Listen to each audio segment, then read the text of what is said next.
Tervist, minu nimi on Mari-Liis Priilin ja tahan teile rääkida oma loengu teise osa. Loengu nimeks rasedusest ilma ilustamata, mida päriselt oodata.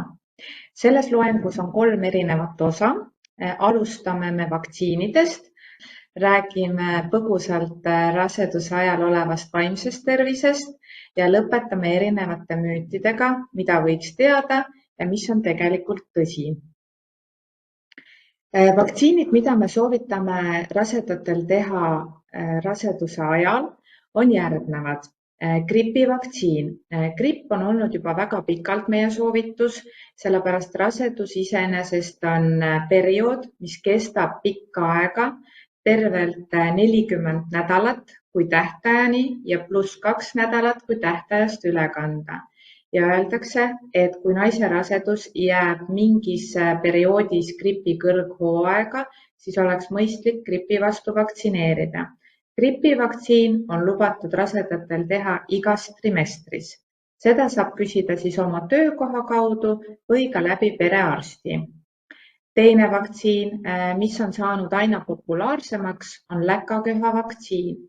Ja siin konkreetsemalt me soovitame pigem just vaktsineerida naisi 3. trimestril. 3. trimester algab rasedusnädalate mõttes peale 28. nädalat. Ja miks just 3. trimestril? Seetõttu, et kui tulevane ema vaktsineerib ennast 3. trimestril, siis antikehad saab ka tema kõhus arenev loode.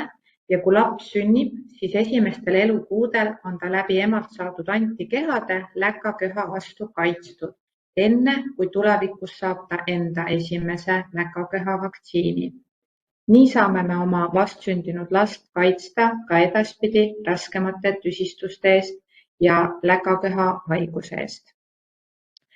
Vaimsest tervisest. Vaimne tervis on väga lai teema ja õnneks on meil ka erinevaid spetsialiste, kes aitavad seda tervist hoida.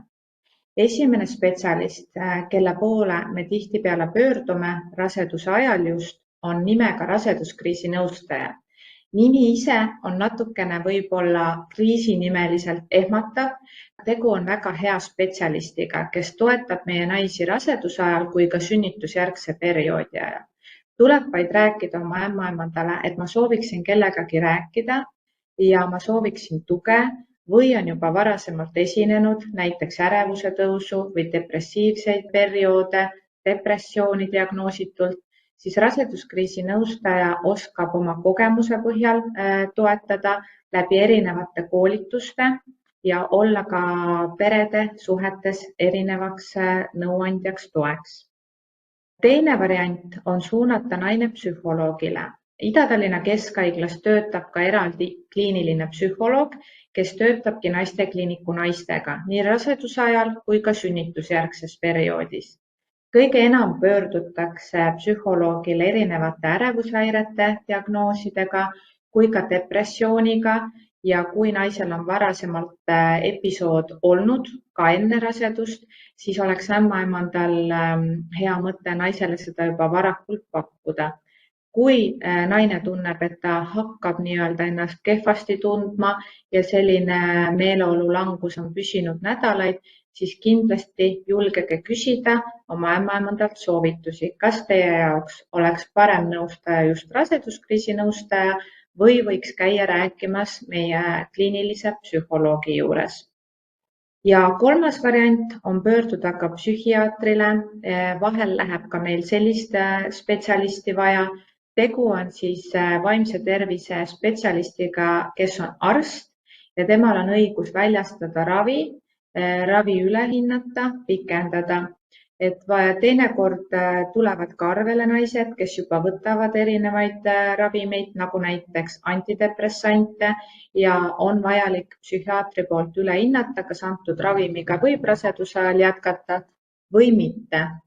Psühhiaatri juures käivad vaimse tervise probleemidega rasedad edasi ja see on väga soovituslik mitte katkestada ravi raseduse ajal enne, kui oled oma psühhiaatriga läbi rääkinud.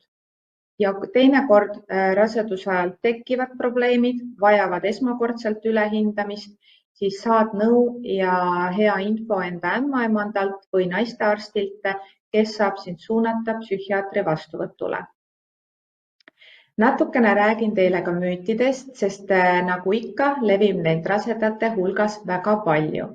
Üks selline sagedasem müüt on, et ma olen rase ja võin ning lausa peaksingi sööma 2 eest. Tegelikkuses see tõele ei vasta, absoluutselt mitte. Et esimene trimester näiteks kilokalorite mõttes ei ole üldsegi tegelikult naisel vaja saada lisakaloreid.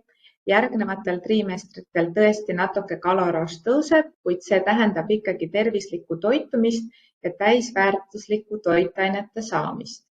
Praegusel hetkel on meil ka võimalus suunata oma rasedaid naisi toitumisnõustamisse ja kui naisel on sellega mure, siis ämmaemand saab anda esimesed nõuanded. Tegelikult öeldakse, et raseduse ajal on energiavajadus suurem piltlikult vaid 1 väikese banaani võrra. Et kui võtta see banaan silmade ette, siis me saame kõik aru, et tegelikkuses müüt, et ma peaksin sööma 2 eest, kindlasti ei kehti. On ka järgmine tore müüt, et miks mul on endiselt paha olla, aga rasedus on lõpusirgel, sellepärast et nii-öelda morning sickness või hommikune iiveldus leiab aset ainult hommikul, on tõesti üks väga suur müüt. Jah, see paljudel juhtudel on nii, sest rasedushormoon, mis naisel hakkab tõusma raseduse algusest, tekitab sellise iiveldustunde ja teinekord ka oksendamise, kuid see võib mõnel naisel püsida ka läbi raseduse. Iga päev kindlasti ei pruugi olla sama tugev iiveldus, kui oli eelneval päeval, kuid see ei tähenda kahjuks, et see raseduse lõpuni teid täiesti rahule jätab. Hea mõte on alati sellel puhul rääkida oma ämmaemandaga, sest et praegusel hetkel on meil olemas väga hea ravim nimega Sonvea, mida saab retseptiga väljastada, kellel esineb tugev raseduse alguse iiveldus ehk raseduse alguse toksikoos.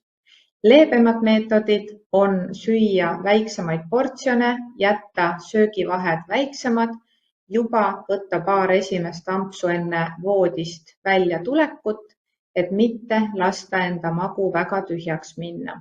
Kui kõht on väga tühi ja veresuhkur langeb, siis tegelikkuses iiveldus üldjuhul ikkagi suureneb. Nii et kahjuks selleks müüdiks me peame ka ütlema, et 100% me ei saa rasedale lubada, et esimesel trimestril olev iiveldus kaob täielikult. Loodetavasti olete küll nende õnnelike seas. Müüt number 3 ja sinna alla läheb väga palju erinevaid ütlusi. Ehk, et kuidas saada aru, et laps hakkab varsti sündima või kuidas saada aru, kas tegu on poisi või tüdrukuga. Räägitakse, et kui kõht on suur, siis on oodata poissi. Kui naine ootab poissi, siis ta läigib ja on ise väga ilus. Kui ootab tüdrukut, siis tüdruk võtab emalt ilu. Ja 3. variant, kui kõht on terav ja ettepoole, siis tuleb poiss ja kui kõht on lai ja hajub külgedele, siis tuleb tüdruk. Võin kindlalt väita oma tööd tehes ja praktiseerides, et kõik need 3 on täiesti valed laused ja mitte kuidagi meile ei ennusta seda, kas tuleb poiss või tüdruk. Loomulikult võib minna täppi, kui keegi varasemalt on teile öelnud midagi sellega seonduvalt, aga tegelikkuses mingisugust teaduslikku seost sellel ei ole. Usaldagem siiski ultraheli uuringuid ja erinevaid geneetilisi teste, nagu näiteks tänasel hetkel on selleks Niptify test. Müüt number 4. Rasedad ei tohiks käsi üle pea tõsta ega pesu kuivama riputada. Varasemalt oligi see väga seotud just niinimetatud pesu kuivama riputamisega, sest see eeldas seda, et naine tõstab käed üle pea ja vanarahva tarkus ütles, et jumala eest rase seda teha ei tohi, seetõttu, et nabaväet võib minna lapsel ümber kaela. Teaduslikku alust sellel päris kindlasti ei ole.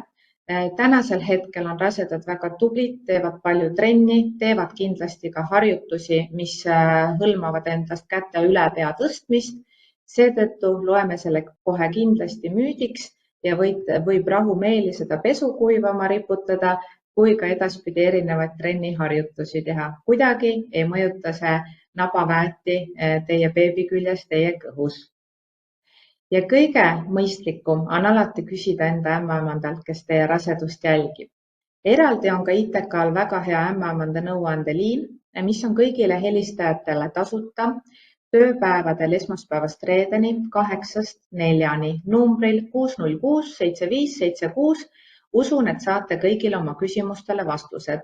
Ja teine veidikene erakorralisem telefoninumber, mida me alati jagame, on meie valveämmaemand, kes on väga tubli statsionaari töötaja ja võtab meie sünnitajaid naistekliinikusse vastu, hindab, kas tegu on juba aktiivse sünnitajaga või võib veel oodata. Tema vastab telefoninumbril 5308 0874 ja 24/7 on võimalik temaga konsulteerida. Kindlasti kirjutage need numbrid endale üles ja olete väga meie majja oodatud. Aitäh!